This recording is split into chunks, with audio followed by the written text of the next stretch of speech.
Hey, what's going on YouTube? Today I'm going to be talking about the differences between a regular keyboard and a mechanical keyboard, and the advantages you can have by using a mechanical keyboard while you're gaming, and a possible mod you can make to your mechanical keyboard. So this keyboard I have is an Alienware keyboard. It's a default keyboard that I got with my desktop PC, and this is the CM Storm Quickfire Rapid with mechanical cherry blue switches. So first let's take a look at this regular desktop keyboard.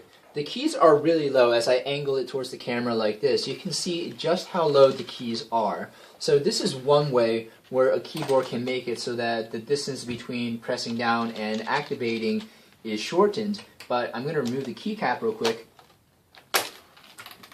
And you can see the mechanism for activation is if you just press down on the key, it hits the rubber nub, and when the rubber nub gets to the bottom, that counts as activating the key. So with this mechanical keyboard, you get these rubberized keycaps for the WASD keys. So just with a quick swipe without looking, your hand automatically gravitates towards these keys. This keyboard is not illuminated. I can't find very many shortened keyboards that have illumination and are mechanical. I do believe that CM Storm does make a Quickfire Rapid TK version. That will be my next keyboard, but I'm perfectly fine with this keyboard at the moment. This keyboard is significantly shorter than your regular desktop keyboard because it doesn't have a 10 key.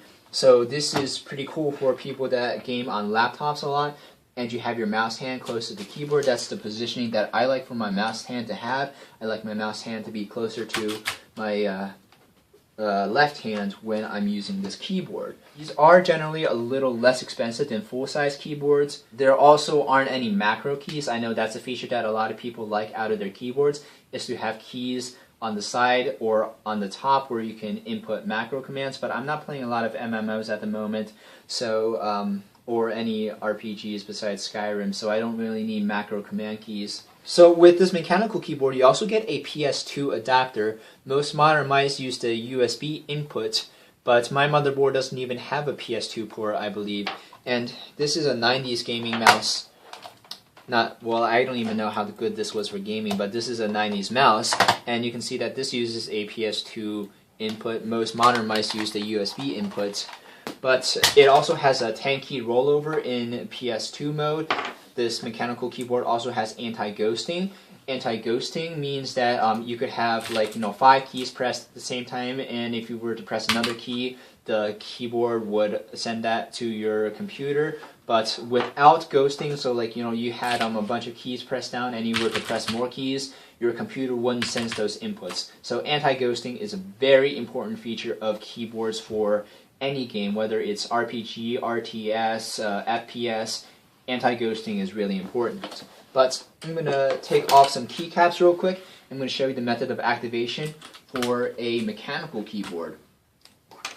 So with this being a blue switch, what it means is that before you bottom out, there is an extra layer of input where if it hits the first switch, you'll get a clicky sound. And that is where the key officially activates before it bottoms out. So you can be extremely fast when typing regularly. There are different colors of switches for mechanical keyboards, but I think blue is the most common because it's a very good in-between for when you're gaming and when you're typing. The red switches are very good for gaming because, I don't know, I think it's personal preference, but the red switches are generally a gaming exclusive type of keycap because of the low activation distance. You don't get the first switch for the clicky feedback though, but typists love the real clicky feedback. And just by getting this keyboard, you can raise your typing words per minute by 20 without even doing any more typing practice. But a mod that I like to make with this keyboard is adding an extra layer of synthetics. These are called O-rings, and a bag of these is probably $3 off of Amazon.com, and I add these to my keys so that the distance between bottoming out the keys is even shorter. And this is helpful for keys where you have to hold down for a long period of time. Like in Battlefield 3, you have to hold down the shift button for a long time if you're sprinting across the map because it's not toggle sprint. In Call of Duty, you're pressing shift once and you're sprinting until you stop moving. But in Battlefield, if you want to sprint, you're going to have to hold down the shift key the entire time. So This is a mod that you can make. It'll also make your keys sound a lot softer when you do bottom out your keys, but I don't have this mod on my entire keyboard, only on the keys where I need to bottom out a lot. But it's definitely your choice and preference whether you want to pursue the O-ring mod or not. It's by no means required, and you have a good keyboard regardless of whether you put on the mod, but I find it very helpful for keys that you have to hold down for long periods of time so your fingers don't get tired. So games where a mechanical keyboard can be advantageous over a regular keyboard are definitely real-time strategy games like StarCraft, where you have to be all over the place all the time. With first-person shooters, it's iffy how much benefit you can have by having a mechanical keycap structure, because you are bottoming out keys a lot. You know, you're using WASD, you're hitting reload, you're hitting melee, but those are few and far between. For the most part, you are just bottoming out keys a lot. And the keys definitely do come down softer on a regular rubber nubby keyboard, but you can have the keys be a lot higher and still have that quick feedback with the first layer of clicking with the blue switches, instead of having to have keys that are this low. I don't like my keyboards to have keys this low. I like my fingers to be in a regular angle position, and that's what this keyboard really affords to me. And responses are going to be quicker, like, I don't know, several milliseconds per key, but add that over the course of an entire game, you could be saving seconds, which are crucial. So definitely advantageous for real-time strategy games where you have to be all over the place and fast. Definitely going to be advantageous for regular typing if people write essays and stuff.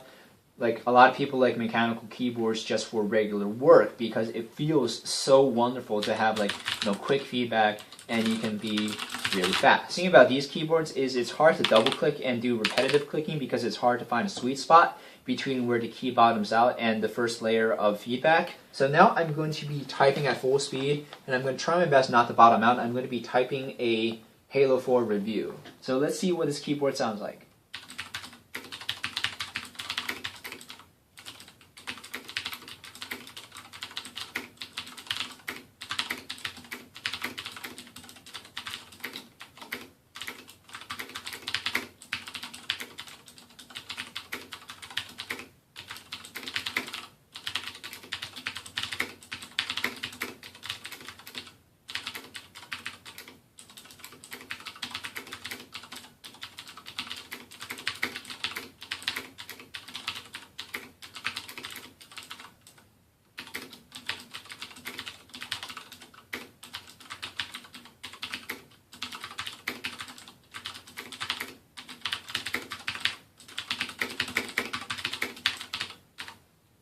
Alright, so I hope you enjoyed this review. Be sure to leave a like rating if you did. If you have any questions, feel free to ask.